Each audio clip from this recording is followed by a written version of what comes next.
दोस्तों, कहते हैं कि श्मशान घाट इंसान की जिंदगी को पूरी तरह से समाप्त करता है, क्योंकि अगर किसी भी इंसान का अंतिम संस्कार नहीं किया गया तो उस इंसान की आत्मा को मोक्ष नहीं मिलता।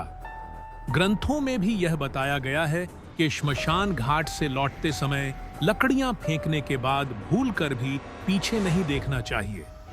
अगर किसी ने ऐसा करने की कोशिश की तो श्मशान भूमि में मौजूद आत्माएं उस शख्स के पीछे पड़ जाती हैं और उसकी जिंदगी तबाह कर देती हैं।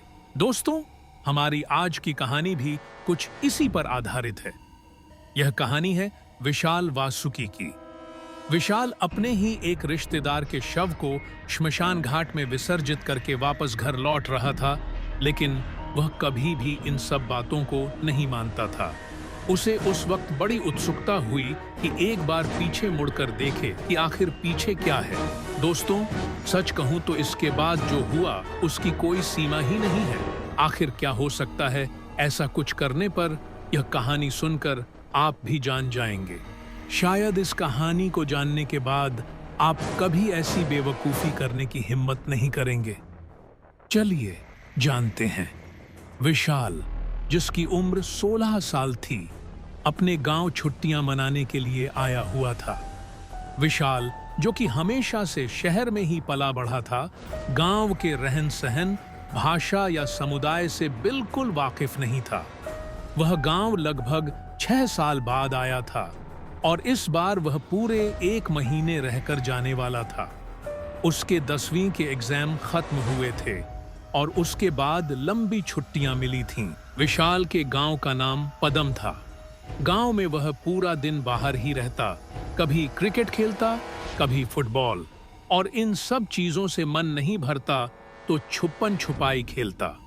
कुछ दिनों बाद अचानक उसके टोले में एक काका, जो कि 84 वर्ष के थे, दुनिया छोड़ गए।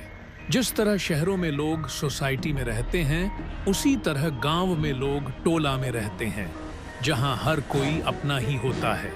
काका की अचानक मृत्यु होने के बाद उनका अंतिम संस्कार श्मशान घाट में किया जाने लगा। विशाल को भूतों की कहानियों में बड़ी दिलचस्पी थी, लेकिन वह उन पर विश्वास नहीं करता था।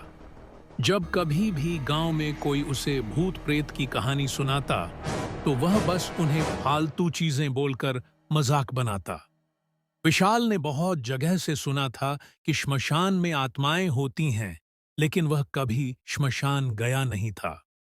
इस बार उसने जिद की कि वह भी श्मशान जाएगा, और उसकी जिद के आगे सबको झुकना पड़ा। विशाल काफी खुश था, क्योंकि उसने कभी भी किसी का अंतिम संस्कार होते नहीं देखा था। न जाने क्यों उसकी सोच बड़ी अजीब थी। अंतिम संस्कार की विधि संपन्न होने के बाद सब लोग ट्रक में चढ़े।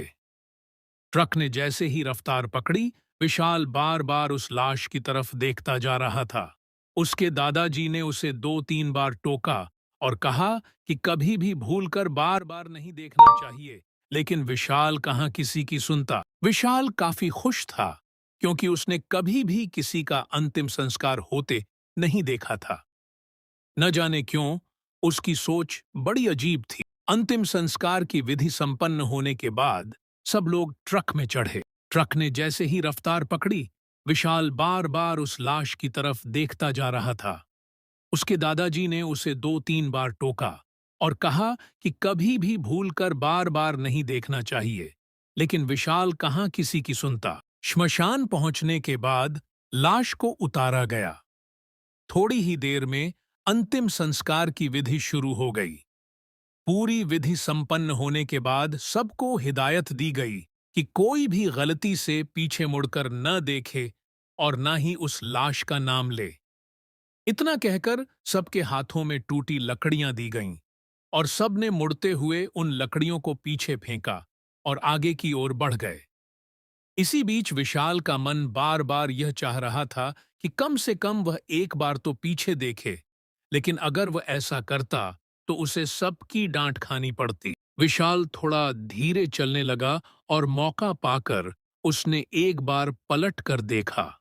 यकीन कीजिए, एक बार पलटने पर उसने जो देखा उसके बाद उसके रोंगटे खड़े हो गए। उसने देखा कि दो अजीब से दिखने वाले लोग ठीक उसी लाश के इर्द गिर्द घेरा बना रहे थे। विशाल जब उन्हें ध्यान से देखने लगा तो उन्होंने घूरती नजरों से विशाल को देख लिया। यह देखकर विशाल का खौफ से बुरा हाल हो गया। उसकी धड़कन काफी तेज हो गई थी और वह भागते हुए आगे बढ़ गया।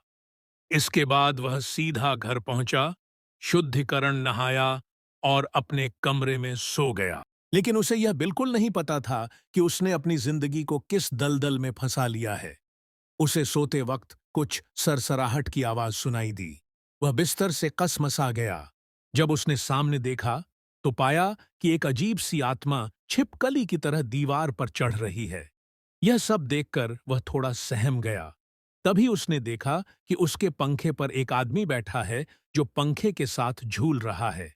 यह सब देखने के बाद विशाल का खौफ और बढ़ गया।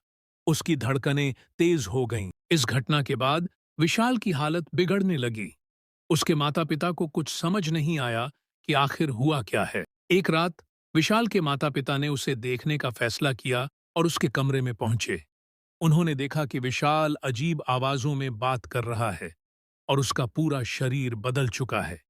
उसके चेहरे पर किसी के बड़े नाखूनों के निशान थे और उसकी आंखें लाल हो गई थीं। विशाल ने अपने माता-पिता को पूरी सच्चाई बताई। उसके माता-पिता उसे गांव के बाबा गौरी शंकर के पास ले गए। बाबा गौरी शंकर ने विशाल के कमरे में शुद्धिकरण किया और आत्माओं को एक लोटे में कैद कर दिया। बाबा ने बताया कि आत्माओं का भी आत्मसम्मान होता है और जब लाश को फूंका जाता है तो अन्य आत्माएं मोक्ष तलाशती हैं। अगर किसी की नजर उन पर पड़ जाए तो उनका मकसद पूरा नहीं हो पाता। विशाल ने अपने किए पर बहुत शर्मिंदगी महसूस की। बाबा ने उसे सिखाया कि हमें हर किसी की इज्जत करनी चाहिए। अगर आपको यह कहानी पसंद आई हो तो इसे लाइक, शेयर और कमेंट जरूर करें। मैं आपको ऐसे ही रोमांचक कहानियों के साथ मिलता रहूंगा। तब तक अपना और अपने परिवार का ख्याल रखें। चलता हूं, बाय।